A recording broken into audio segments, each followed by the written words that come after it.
Today, I'm going to be reacting to stars who destroyed their careers on live TV. The original creator will be on the screen. It will be linked in the description below. Let's watch it. When Survivor returned to its live TV roots, Jeff Probst was the one who made a game-changing mistake. Wait, Survivor with all the naked niggas and shit? Yep, during the live finale of Survivor 50, Probst accidentally spoiled the outcome of the season's crucial fire-making challenge. Oh no! What the fuck am I gonna do? Raven-Symoné, co-host Raven-Symoné, attempted to argue that certain names carry unfair bias. Can we take back racist and say discriminatory? Because I think that's a better word. Yes, it is a much better word. That's a better word, and I am very discriminatory against words like the ones that they were saying in the... But her example landed as an offensive stereotype. I'm not about to hire you if your name is Watermelon Andrea. It's just not gonna happen. Naturally, the remark overshadowed the rest of the segment and sparked online criticism. I'm not gonna lie, I don't give a fuck. Next.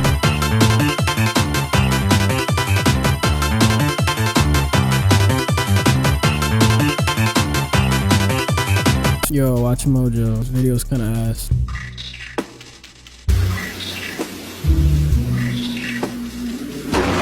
Starting off with Milli Vanilli. They had a demo album that they released under a small German label, and they sold a few thousand copies. This demo was heard by a record producer named Frank Farian, who decided to invite them out to meet with them. Oh god, just look at him.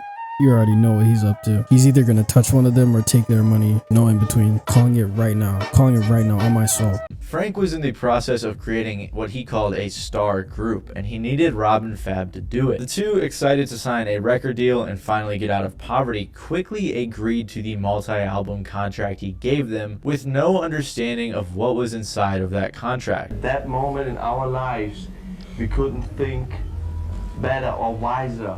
We were 22, 23, very naive Germans, French people who never been in the United States, who hardly didn't speak English, who got this offer, you know? Yep, and you're fucked right there. There goes your career. Say goodbye, buddy. The higher-ups face fuck this nigga. It's so over. When Frank invited them to the studio, he had them sing a song called Girl You Know It's True, and said he wasn't impressed by their singing. So the song they were originally singing was completed by studio singers. But since Frank had them sign the contract, he had full control over the two. He came up with the name Milli Vanilli and began his project. Bro, he created their name and everything. They were destined to get fucked over.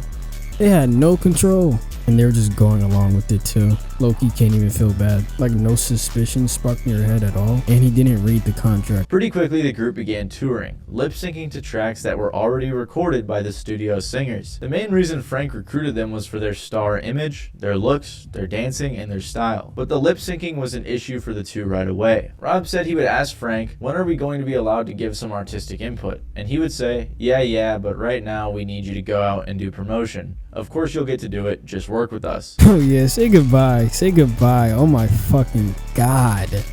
360 of hell. Then Frank began working on their debut album All or Nothing, which was released in 1988. Rob and Fab said they realized at this point that they would never have their voices on a Milli Vanilli song, but they were strung along by Frank with fake promises, along with the pressure of having a record contract dangled over their heads. Their album was released in North America with 5 songs hitting the Billboard Hot 100. 3 of these songs actually made it to #1, and by 1990, the album was 6 times platinum. It even went diamond in Canada. Not gonna lie, they deserve all of this, bro. You had 5 songs in the Billboard Top 100. You're not getting any fucking money. You're not allowed to have any input in your own group. Yeah, bro. And at the 32nd Grammy Awards in 1990, they won their first and last Grammy for Best New Artist. Milli Vanilli was on top of the world. They finally had the fame they wanted. But it wasn't the way they wanted it, and they knew it couldn't last. But it all came crashing down in July of 1989, when Milli Vanilli was caught in the act at an MTV Arena tour when their vocal track glitched and kept repeating.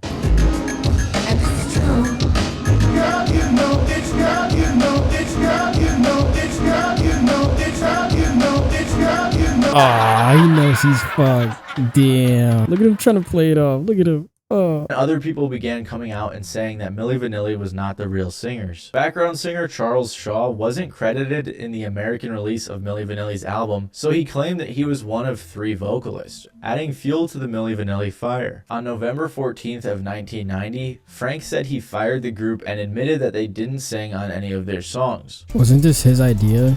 He saw how ass they were and he still took them knowing they weren't gonna sing, and then he fires them now that he gets caught. This guy's a loser. Shortly after this, Milli Vanilli had a press conference where they had their Grammy revoked, which is the first and only time this has ever happened. During the press conference, they explained their side of the story and their experience with Frank, but unfortunately, since they were the face of Milli Vanilli, the public criticized them much more than their label and managers. That's exactly what I'm saying. This Frank dude just had them take the blame for him, even though this whole thing was his idea. You could have just scouted better talent and then maybe this shit wouldn't happen. I don't know. They tried to release an album under the name Robin Fab in 1993, but it completely flopped, performing just as well as their demo album years prior. The album cover is so ass. Oh, what I say, he was either gonna touch them or steal their money. He just looks like one of those, and you know what I'm talking about. On top of that, Robin Fab were in financial ruin following the Milli Vanilli scandal. Because of their issues with Frank and their poor contract, Robin Fab hardly made any money from Milli Vanilli. All of these terrible circumstances did not do well for their mental health, and Robin in particular began to struggle with drugs and started committing crimes. The two swallowed their pride and tried to work with Frank again, but it was too late. They created an album called Back in Attack and were going to release it in 1998, but it was canceled after Rob's body was found in a hotel in Frankfurt, Germany. He had passed away at the age of 32 because of an overdose. The story of Milli Vanilli is a tragic one, especially because the man who was really to blame, Frank Farian, was able to make off with most of the money and much less of the criticism. Hey bro, fuck Frank, but we gotta be smarter, okay? Just look at him. You can tell he's up to no good. Just look at him.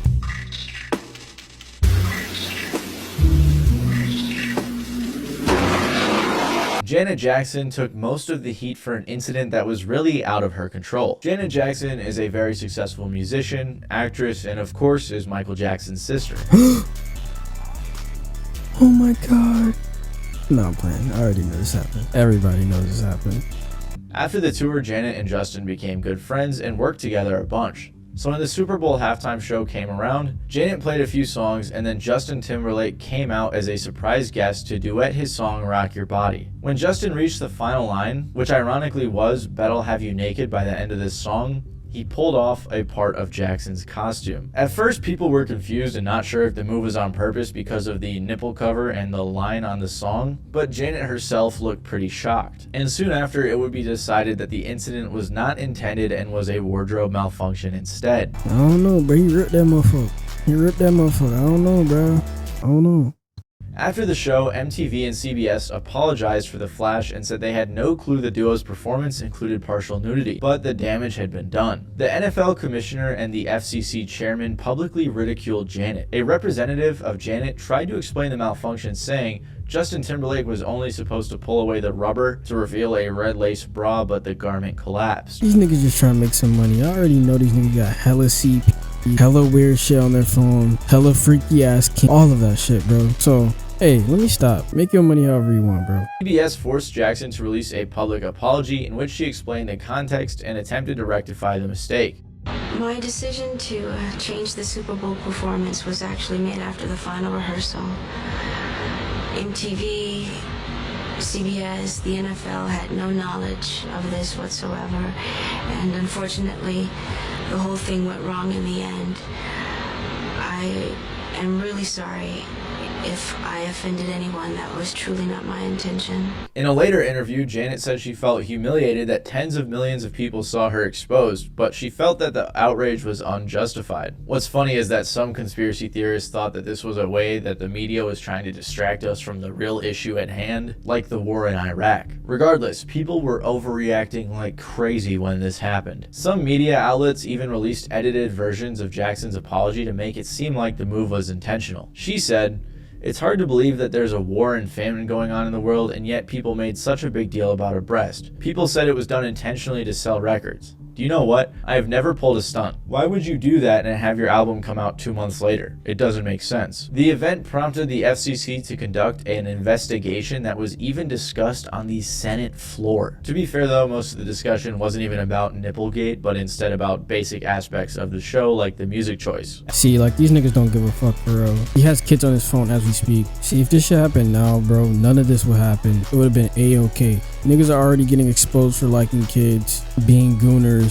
These niggas just wanted money, and probably what they were saying too, trying to distract them from the war. At one point, a Tennessee banker filed a class action lawsuit against Jackson and Justin Timberlake on behalf of all American citizens who watched the outrageous conduct. Eventually though, the lawsuit was dropped. More stupid lawsuits came up, but like this one, they were all either dropped or denied. One advertiser, America Online, which sponsored the halftime show, demanded a $7.5 million refund. Yeah, I know niggas made hella bank off this incident. Oh my god. You don't care that much, bro. I promise you. I promise you. I can see right through you. And none of this really matters because the kids that were watching this shit are all grown up now, spanking their shit to Sophie Rain. Because of Justin's line right before the incident, the FCC was able to ignore the context of the wardrobe malfunction and said that the accident was purposely done to shock. So the FCC fined Viacom $28,000 for all 20 of the CBS-owned stations, which totaled to around $500,000 and was the largest fine ever given at the time.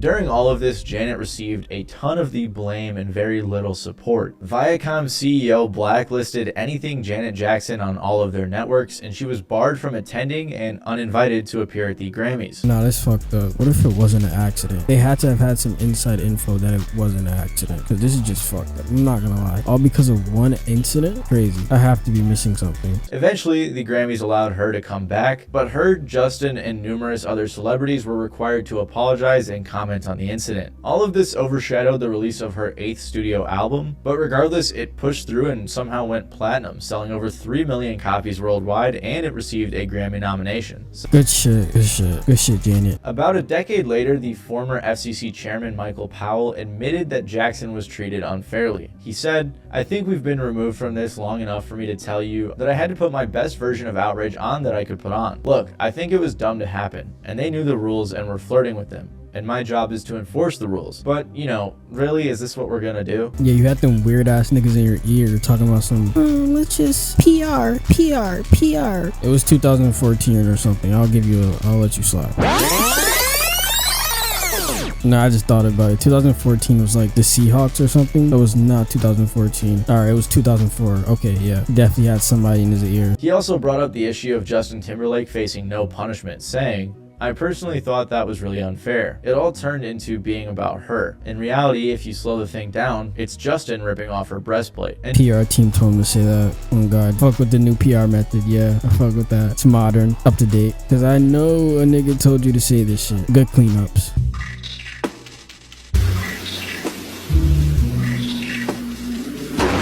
In 2015, Slim Jesus and his videos began going viral on WorldStar for his gimmicky personality and the attention he was receiving from labels. He was a scrawny little white rapper who was playing with guns in his music videos, so clearly this got quite a bit of attention. I remember Slim Jesus. I remember him. Not much I can say, but I do remember him. However, Slim had a pretty normal childhood and worked pretty normal jobs creating videos, content, and music on the side. As he began making music, he used the drill genre with a lot of its imagery in his lyrics and videos, which, like I said, is what made him go viral. But this also led to a lot of people questioning how credible he was behind what he said in his songs and what he acted out in the music videos. The publicity, though, led to Slim getting more attention through the forms of interviews, which dove deeper into his background. He was really early to the shock trend that he was riding on, which made him something different that no one had quite seen yet. Kind of like Ian before there was an Ian. That's a good comparison. That's a very good comparison. A lot of people made fun of him, with people in the industry even dissing him on songs and just making fun of him on the internet. People began saying that he was not as hard as he portrayed himself, but people kept hopping on the Slim Jesus bandwagon. Famous artists even began appearing with Slim publicly, although it did not seem that a lot of these interactions were genuine.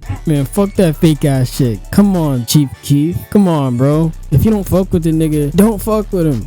You obviously don't fuck with him. Famous DJ Vlad interview. During his interview with DJ Vlad, Vlad asked Slim a few questions about his persona, asking specifically what real gang ties he had or if he had a street life or any of that stuff. Man, look at this nigga. You know damn well he don't got no fucking street life. And Slim's response was a big mistake in revealing the truth about his life. You know, when you listen to your music, there's a lot of street stories. Like, how involved were you streetwise in terms of... Streetwise, like, I mean, for the most part on the street shit, like, I got homies that are in that shit, and I know people who are, and people around me. I mean, I haven't, like, I'm not out here catching bodies and shit, obviously. Like, I'm fucking smart, but, like, I mean, I know people, and I've been, you know, in some situations, but I'm not, like, out here fucking killing people. Do you have a criminal record at all? Nah, I'm straight. Not even trying to be like that. You can just tell how he's talking, bro. He's not really like that. You can tell he's faking the black accent a little bit. He's pushing that shit. He's squeezing that bitch out. Yo, this Vlad nigga, why would you ask him that? I wouldn't answer your shit either, bro. What? If I have a criminal record, you can look that shit up. Explained that while he had been in some shaky situations and around some questionable people, he was just mimicking the genre he was a fan of. He denied the idea of having killed people, and when asked if he ever had a criminal record, he said no. This interview went super viral and now has around 6.5 million views on YouTube. Vlad even said it was the biggest interview he had ever done. Fans' reactions were interesting because a lot of people weren't that mad or surprised, but then on the other end, a lot of people were upset. People were even saying that it seemed like Vlad wasn't happy about what Slim was doing in the interview. Yeah, but like Vlad trying to act like he the fucking general, big bad guy, nigga. You do interviews on YouTube, bro. You're not shit. You're not like that either, bro. I'm not either. I'm pussy too, but you're not like that. A lot of listeners said it was hard to enjoy after knowing everything he rapped about was a lie. In a follow-up interview with Vlad, Slim took the seemingly humble route of doubling down, saying there was no point in lying and that it would only bring him problems. But you actually were the first rapper to come out from Jump and say, I don't live any of the stuff that I rap about. Yeah, right. Now, why did you decide to go that route? I mean, I figured like, I mean, for one, I just make music. Like, I don't really do this stuff, so obviously there's no point in lying about it. And also, lying about it is only gonna like bring me negative, nonsense. It's not gonna, bring anything positive in my view. So I just didn't see the point in lying about it, really. I honestly fuck with that because a lot of niggas now, they're exactly like him. Trust me, they're exactly like him. And it's okay, you make good music. It doesn't matter. It doesn't matter to me. I don't give a fuck. So keep doing what you're doing, bro. But if this was now, he would have went up. But his music's kind of ass, so I don't know. The gimmick controversy consumed any bit of potential Slim seemed to have left, which led to a quick fall off. One of the final blows to Slim's career is when on one of his first shows he got checked by his own DJ who snatched the mic from his hand and said, "Respect real hip hop." I've covered gimmick rappers like Slim Jesus before and how that usually doesn't last too long, and I think Slim Jesus is a good example of that. Respect real hip hop. Lame ass nigga talking about respect real hip hop. Niggas should really do it to you. Niggas should really kill you. I don't care. Kill you, bro. What are you talking about? Stupid ass bitch.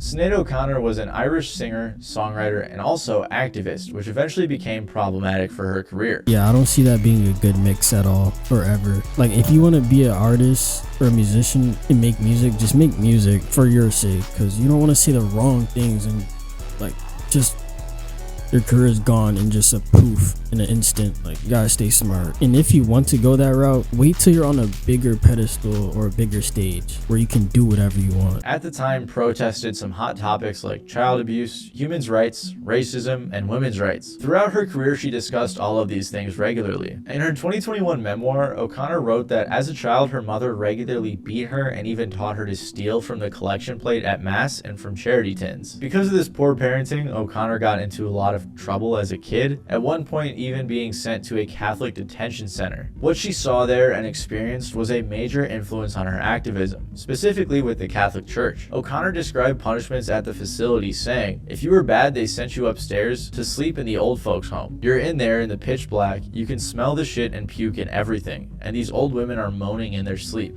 Oh my god. Ugh. Fuck no. I have never, and probably will never, experienced such panic and terror and agony over anything. All of her experiences and mistreatment and hearing stories of others in her Catholic-dominated nation of Ireland led to her protest on October 3rd of 1992. She was the guest on SNL performing a rendition of Bob Marley's 1976 song War, when she held up a photo of Pope John Paul II and tore it into pieces. She then said, "Fight the real enemy," and threw the pieces on the ground. Of good over evil.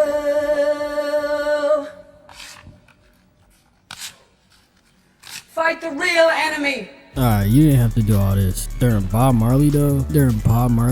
On SNL? You didn't have to do all this. Everyone in the building was shocked because this was very controversial at the time, and also because no one had any idea she was going to do that. In the dress rehearsal, she held up a photo of a refugee instead, so when it happened live with the Pope, everyone in the cast froze. Apparently, one of the producers broke out in tears, and the vice president of NBC said he literally jumped out of his over chair. the Pope? The fuck? Yo, tighten up. Executive producer Lorne Michaels said the air went out the studio, and he specifically ordered not to turn on the audience applause cue. But I guess doing this on SNL in the 90s was a bit different. The photo of the Pope she tore up was actually the photo her mother kept above her bed as a child, and O'Connor said she was waiting for the right time to destroy it. Very quickly, the public backlash began, with 4,500 live viewers complaining, and as a result, O'Connor was banned from NBC for life. The Catholic Church was obviously pretty angry too, and she was criticized by the Anti-Defamation League. She continued to explain that the Catholic Church had destroyed entire races of people and had been abusing children for a long time. Right after her appearance on the talk show, public opinion was still so bad that she was booed while on stage at the 30th anniversary tribute concert for Bob Dylan at Madison Square Garden. A producer at her label said this controversy led to her losing the love of the fans, which was made much worse because she hadn't had a hit in a while. That's what I'm saying, bro. All you gotta do is just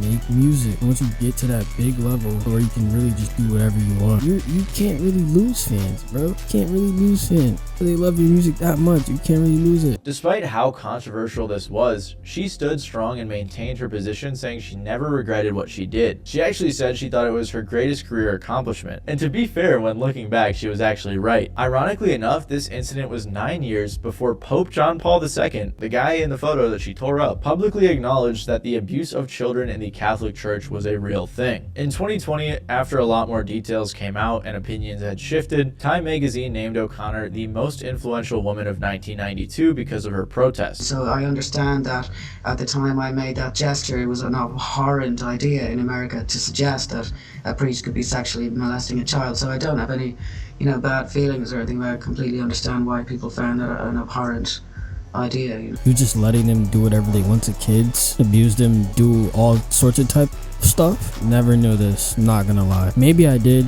I just wasn't paying attention. One fan said, still one of the most courageous and badass moments in music history. After passing away in 2023, O'Connor was nominated for induction into the Rock and Roll Hall of Fame, which goes to show that after all these years, most people realize that she was right to criticize the Catholic Church. Damn, she really was ahead of her time. It's crazy. Props to her. What's her name? Sinead O'Connor. Shout out her.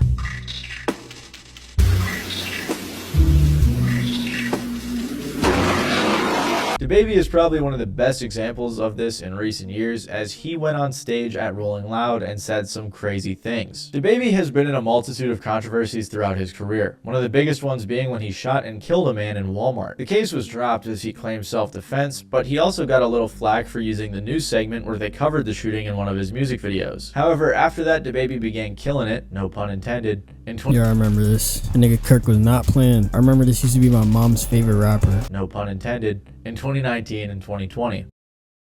Come on, man. Released songs like Suge, Rockstar, Bop, and many more. He was dominating the radio and had multiple hits on his hands. He was doing features with people like Jack Harlow, Pop Smoke, Chance the Rapper, J. Cole, and many more. So basically shit on ass on top of ass on top of garbage. Alright, got it. But then at a live show, his career took a turn for the worse. On the last day of Rolling Loud Miami in 2021, DaBaby for some strange reason decided to start ranting about AIDS and gay dudes. You didn't show up today with HIV, AIDS, any of them deadly sexually transmitted diseases that'll make you die in 2-3 weeks. Put a cell phone like that. Lady, if your pussy smell like water, put a cell phone like that.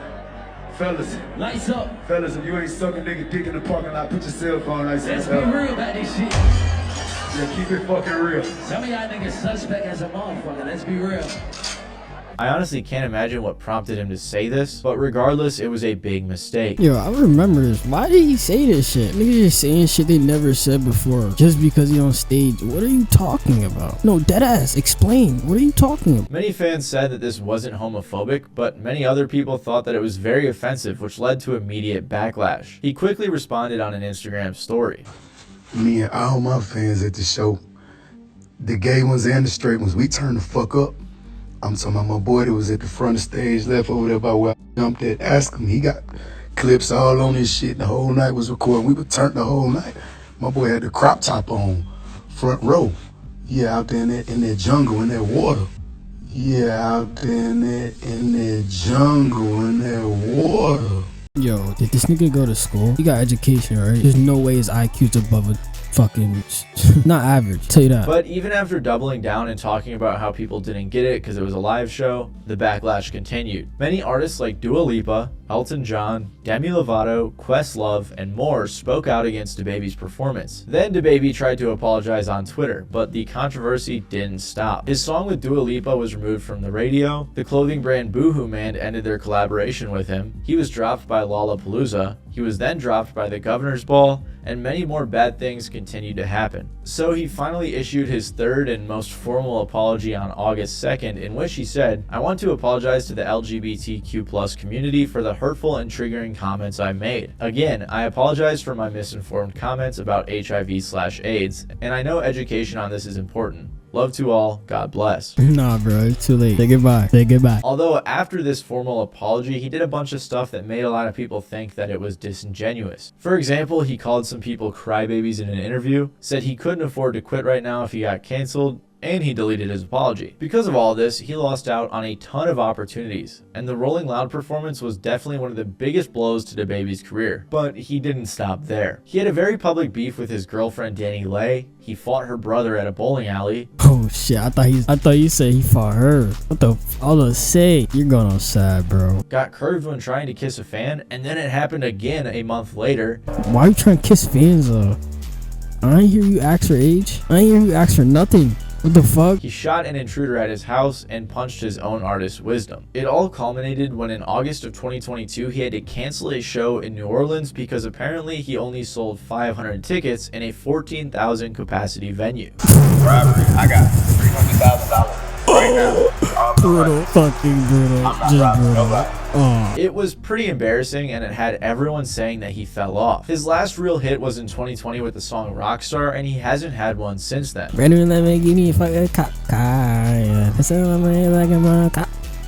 That shit is ass, nigga. I also want to point out that this probably didn't help, but a lot of people were saying that he had the same flow on every single song and that every song sounded the same, so that clearly did not help his career. His career is clearly nowhere near what it once was. He had the same flow on every single song. He genuinely does. It's not wrong.